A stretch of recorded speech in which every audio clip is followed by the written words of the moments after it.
देखिए, बात यह कि हुमायूं का तो बाप ही बाबर था, उसकी बात तो समझ में आती है, लेकिन इसका बाप बाबर है कि नहीं है, ये मुझे डाउट है।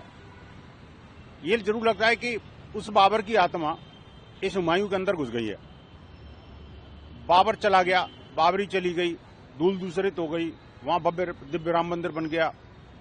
अब अभी भी बाबरी को याद करोगे तुम? ये वही विधायक है ना मुर्शिदाबाद के, जो दंगाई और दंगाइयों का साथ देते हैं। किस तरह की बीभत्स हिंसा, हिंदुओं का नरसंहार अभी कुछ महीने पहले किया था ना उन्होंने और इनके गुर्गों ने। ये लगता है कि कुछ और नई पटकथा लिख रहे हैं हिंदुओं पर अत्याचार की।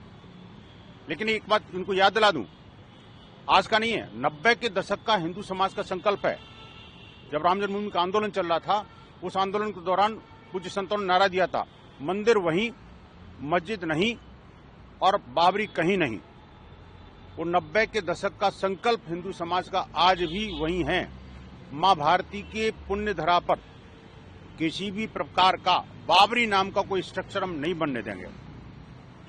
और इस प्रकार का कुत्सित प्रयास करके वो इस भारत और भारतीयता का निरादर कर रहे हैं, अपमान करने की कोशिश कर रहे हैं। इससे इनको बाज आना चाहिए और किसी भी प्रकार की हिंसा अब बर्दाश्त नहीं होगी। अब जिस प्रकार से SIR के चक्कर में सारे इनके जो जिहादी मित्र हैं वो सारे बैक टू पेविलियन हो रहे हैं। अब इनको अपनी राजनीतिक वोट बैंक खिसकता हुआ नजर आ रहा है।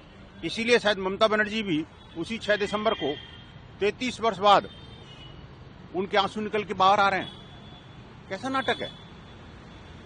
अरे 33 साल तक आग पास हुए थे, वो जिहादी जिन्न को क्यों निकालना चाहते हो? क्यों बंगाल की पावन धरा को कलंकित करना चाहते हो? आपको स्मरण करना है तो कोठारी बंधुओं के स्मरण करिए ना। वो कलकत्ता से आते हैं ना, जिन्होंने राम जन्मभूमि के लिए एक अतुलनीय बलिदान दिया। उन कोठारी बंधुओं के बारे में एक शब्द नहीं मिलेगा इनको। और जो विदेशी आक्रांता है, जो आक्रमणकारी अत्याचारी है, आक्रांता है, और जो जिसने भारत के ऊपर हमले किए, भारत के असंख्य मंदिरों को तोड़ा, उसके साथ इतनी हमदर्दी, ये बंगाल की जनता अच्छी तरह समझ रही है। ये अपने राजनीतिक धरातल जो रसातल में जा चुका, उसको कुरेदने की कोशिश कर रहे हैं। जिहादी वोट बैंक को खुश करने की ये चाल इनकी सफल नहीं होगी। पहले महान बताया जाता था, उसमें से महान